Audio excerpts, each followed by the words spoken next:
Hey friends, it's Spence. Welcome back to a new video. Last time we talked about my worst books of the year 2023, and now I'm bringing to you my best books of 2023.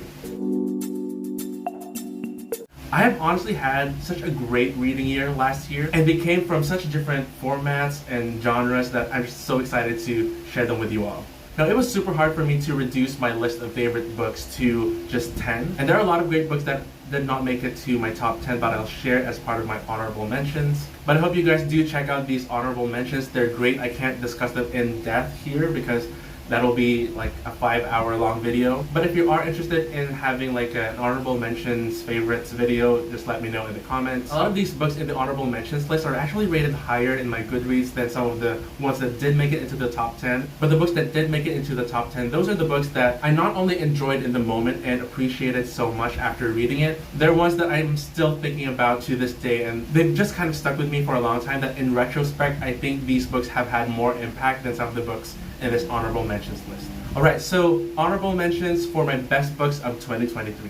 I Want to Die But I Want to Eat Tteokbokki by Baek Se-hee. Pumpkinheads by Rainbow Rowell and Faith Erin Hicks. Working on a Song by Anais Mitchell. The Screaming Staircase by Jonathan Stroud. Jade War and Jade Legacy by Fonda Lee. Fireborn by Rosaria Munda. Educated by Tara Westover. Ace by Angela Chen. Rising Strong by Brene Brown. Challenger Deep by Neil Schusterman. All That's Left in the World by Eric J. Brown. Small Worlds by Caleb Azuma Nelson. A Prayer for the Crown Shy by Becky Chambers. Restart by Gordon Corman. Frankenstein by Mary Shelley. And The Hunger and the Dust by G. Willow Wilson and Chris Wildgoose. If you've heard one of your favorites on the honorable mentions list, I think that should be an indicator of just how good the rest of those books are, and I think that they are all worth checking out. And now for my top 10 books of 2023. We'll start at the bottom of the list at top 10, and then we'll go upwards to my favorite book of 2023. At number 10, we have Lock and Key by Joe Hill and Gabriel Rodriguez. This is, I'm holding here the Master Edition, the first volume. This is the only one I've read so far. I've ordered the second volume already. I'm not sure if I should actually call this a graphic novel. It's more like comics, or like a series of comics. And this Master Edition Volume 1 contains the first two volumes, Welcome to Lovecraft and Head Games. You may have heard of this series because there is a Netflix series adaptation, which honestly, I read the first volume and then I tried watching the show and I could not watch it. It's so unwatchable and so different.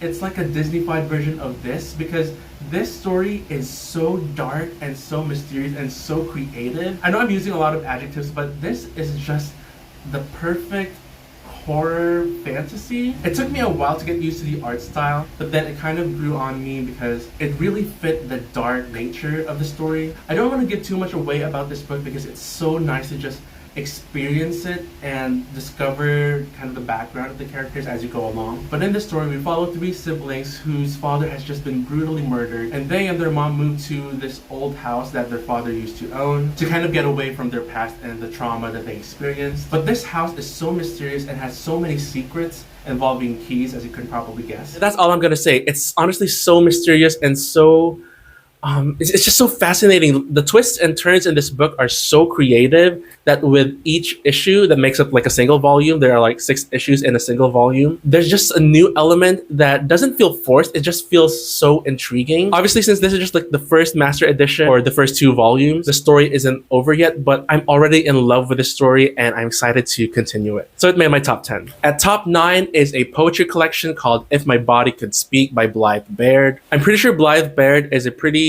popular poet, and I love this because this explored themes like feminism and sexism and a lot of body image issues. And maybe I'm just new to poetry, but I was just so impressed by this. The writing feels so raw and moving, and it doesn't feel pretentious at all like I know a lot of poetry can be. There's really like an art to how lines are broken down. And overall, I just love the themes that this explored. It's so vulnerable is the best way I can describe this poetry collection. It's so vulnerable and honest. And I think if you have someone in your life who loves poetry, this would be a perfect book to gift that person. At number 8 is Women Talking by Miriam Taves. Honestly, the only reason I know how to pronounce that last name is because I listened to the audiobook. I read this book because, as some of you may know, I love film. And every year I kind of make it my goal went to watch all the nominees for Best Picture at the Oscars. And at the 2023 Oscars, one of the nominees was an adaptation of this book. So it's also called Women Talking, which I absolutely loved. I actually think I liked the movie better, but this book is also just so great. This story is a fictionalized account of very real events that happened to a Mennonite colony. If you are not familiar with the Mennonites, I'm pretty sure they're classified as a religious cult. It's a very traditional, very conservative religion. They're kind of well known for wearing traditional like pioneer dresses like to this day. And this story or this book is made up of meeting minutes where these women gather together while all the men of their colony are away, because these men are trying to get out on bail these other Mennonite men who have been arrested for sexually assaulting and raping a lot of these women in this Mennonite colony. And these women were gaslit into thinking that they were being possessed by demons, but now these women are being told that they should forgive these men. And so now these women are discussing in these minutes that they have a choice. They can either leave the colony, they can stay and fight, or they can stay and forgive the men of the colony. It is an absolutely harrowing story and very moving. I love seeing the different perspectives of these women and how they grapple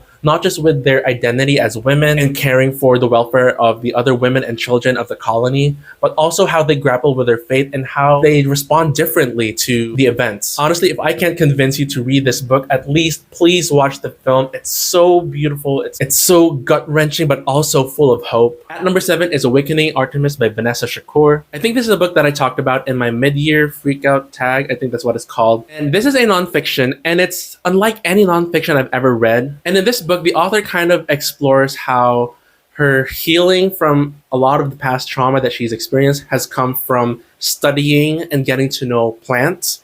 I know that sounds absolutely boring for maybe a lot of you, but this was just amazing. I love the way that she recounted her past trauma and how she's been able to find healing not just through plants, but also through different kinds of activities like sports and writing. But yeah, mainly plants. It's so hard to describe, but the way she does it is for example, she takes a plant, not literally, but like in the book, figuratively. She discusses the properties of that plant or how it's healing or how it's poisonous and that sort of thing. And she compares it to her own life and how she's also healed. And I think I'm doing a pretty bad job of describing this book, but just trust me, it's good. It's so well written. If you're into like kind of spiritual-ish stuff, I think you'll really like this. But even if you're not, because I'm not typically the kind of person who's into the woo-woo stuff, it still feels very grounded in reality. And the author herself is very socially aware about a lot of issues. So it's not like this author is just some weirdo spiritual healer thingy. It's basically about finding healing in nature and how we should look to nature to address some of the problems that, modernization brings. I don't know. I'm doing a bad job of explaining this book, but it just kind of healed something in me. It's the best way I can put it.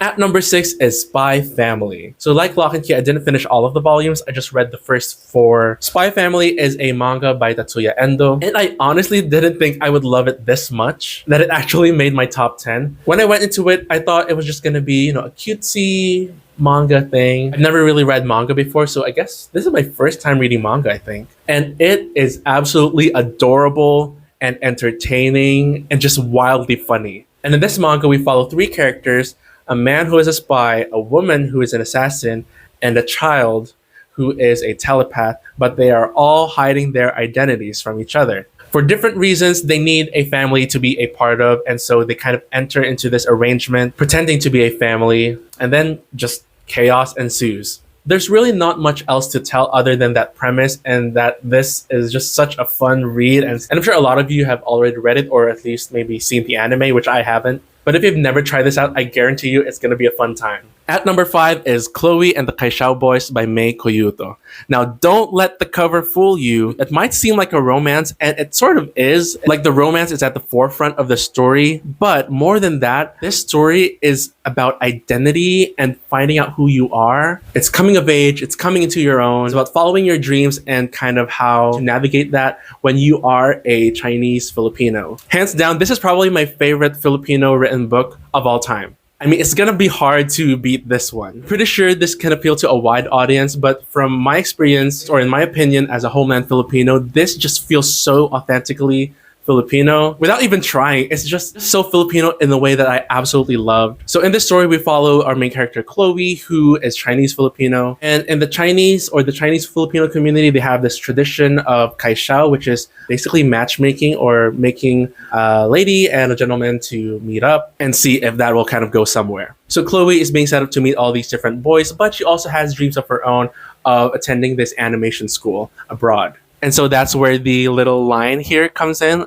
Choose a guy or choose herself. I mean, you can probably guess what she's going to choose. I love how those themes are explored in this book. This is super funny, but also super emotional. There's just so much to love about this book. That's why it's in my top 5. Honestly, this book just proved to me that I can love a book so much without it having to be a super harrowing literary fiction or something. It can just be super entertaining and just I'm going to love it to death. And this is one of those books. I feel like there was so much hair in my face in the last clip. At number 4 is On a Sunbeam by Tilly Walden. This is a graphic novel. Now, this I can actually call a graphic novel and not just, comics because the story is complete. But this is probably the first graphic novel that I've read that just absolutely blew me away. Like, I wasn't just like, oh, I love this so much, or I think this is adorable. I love the artwork, or I love the story. This is impressive. It does everything that a graphic novel is supposed to do. It's a marriage of art and story in the best way possible. The art in this graphic novel actually pushes and serves the narrative, and it's not just there to look pretty, which it is pretty, but it's just it's absolutely gorgeous. Like, both the art and the story, just kind of the same thing when it comes to graphic novels. Honestly, I think it's best to read this book knowing as little as possible about it. That's what I did, so I had no idea what this book was about even. Just a friend recommended it to me. Here are the only things that I'll tell you about it.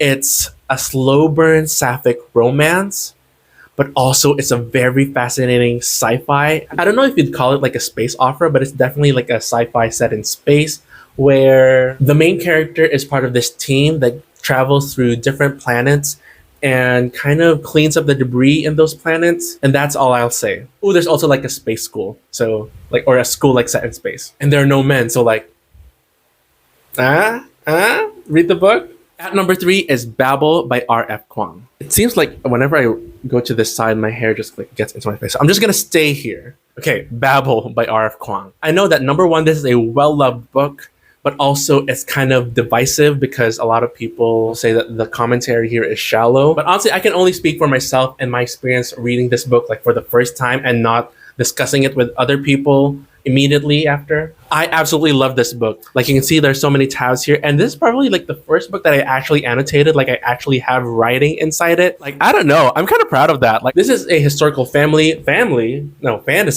where we follow a group of students at this institution called Babel, where they study translation. And these students come from diverse backgrounds, but they all now live in England. So this kind of explores how translation and languages as tools for colonialism. I absolutely love the characters in this book. I loved the magic system. The magic system involves translation and the use of silver rods. But most of all, and this is the part where a lot of people don't like the book because it can kind of feel super academic. But this is the thing that I really loved about this book. It has so many beautiful discussions on language and translation that I was just absolutely fascinated by. I took a linguistics class when I was at university, and I absolutely loved that class, loved every minute of it. And this book kind of reminded me of those classes. It was just so fascinating to see the nuances of language and etymology of certain words. So if you're like a word nerd or you just love words in general, I highly recommend this book because it's just so beautiful and beautifully written too. R.F. Kuang is an amazing writer. This is my first book that I've read from her, and it's not going to be the last. At number 2 is Our Wives Under the Sea by Julia Armfield. This is another divisive book, but it's also such a beautifully written book. I read this as one of the books of the month. Whatever. It was a book of the month for a book club that I was a part of, or am a part of. And a lot of people in that book club actually didn't like this book, but I did, and I just enjoyed it so much. And in this book, we follow our main character who is taking care of her wife, who has just returned home from an expedition under the ocean. It kind of failed. They were trapped there for so long. Now that she's returned, she's kind of a different person. She's acting weirdly. This is often classified as a horror, and there are very horrific elements to it. But I feel like this is more of like a literary fiction because it's not so much the horrific elements that are being focused on. It's more of the exploration of grief from the main character as she kind of navigates how does she deal with this wife that she has, who is not quite the same person that she used to know. Like I said, it's gorgeously written. The themes that it explores are just really fascinating and intriguing. Like the discussion itself is intriguing. I'm not going to say how this book ended, but I know that the ending is pretty divisive and a lot of people didn't like how things turned out, but I absolutely did. And I thought that it added another layer to what was already a beautiful, nuanced discussion. I know this book has been making the rounds as some people's favorite books, but if you have not read it already, just go check it out. I actually love the discussions that this book kind of sparks. That even though I talked to people who didn't necessarily enjoy this book, I still love talking about it because it's just a really interesting and creative book. And now we get to my top 1 favorite book of 2023. But before we get to it, a shout out to today's sponsor, Book of the Month. Just kidding, I'm not sponsored.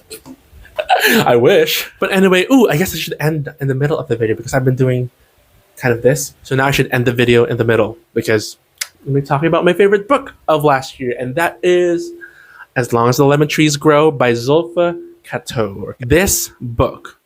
Actually, now that I think about it, I think this was part of Book of the Month. So, Book of the Month? Sponsor me? Just kidding, I'm not that desperate. I don't even have the words to describe it. It's a contemporary literary fiction-ish. No, it's not literary fiction. I think it is classified as contemporary, which is almost weird to say because I think a lot of times when we think about contemporary, we think about, living in the city and, having romance. Because, contemporary usually explores what, ordinary life looks like. But this explores a very ordinary life.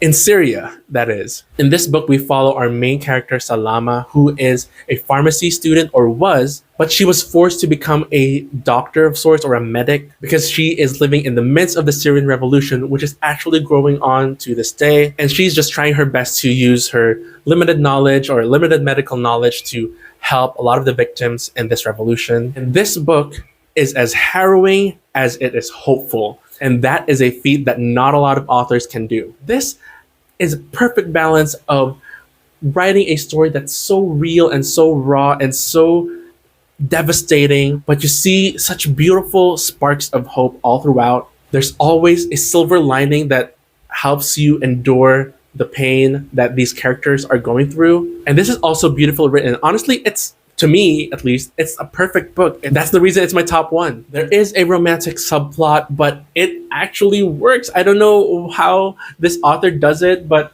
a lot of times I feel like a romantic subplot, especially in a book that kind of explores what this explores, kind of detracts from the seriousness of the issue, but it doesn't. It actually enriches it in a way and provides a sort of reprieve from the stress of what's going on in this story. I cannot wait to revisit this and actually annotate it because I read this as an ebook initially and I just had to get myself a copy and I want to write all over it. I want to highlight it and take notes, and this just has so many beautiful quotes that I want to revisit over and over again. And this is one of my favorite books of all time, if not my favorite book of all time now. That is it, you guys. Those were my top 10 and some honorable mentions. Best books of 2023. I hope you guys enjoyed this. I hope you appreciate that I now have a mic that hopefully actually works. Thank you guys so much for watching. I have some other videos planned soon. I'll probably be sharing my reading goals for this year, 2024. Comment down below what your favorite book of last year was. Just a book that you feel so passionately about and want to let the rest of the world know. If you have not already, please like this video, subscribe, and until next time, keep going on your quest to find your next favorite book. That would be a great outro.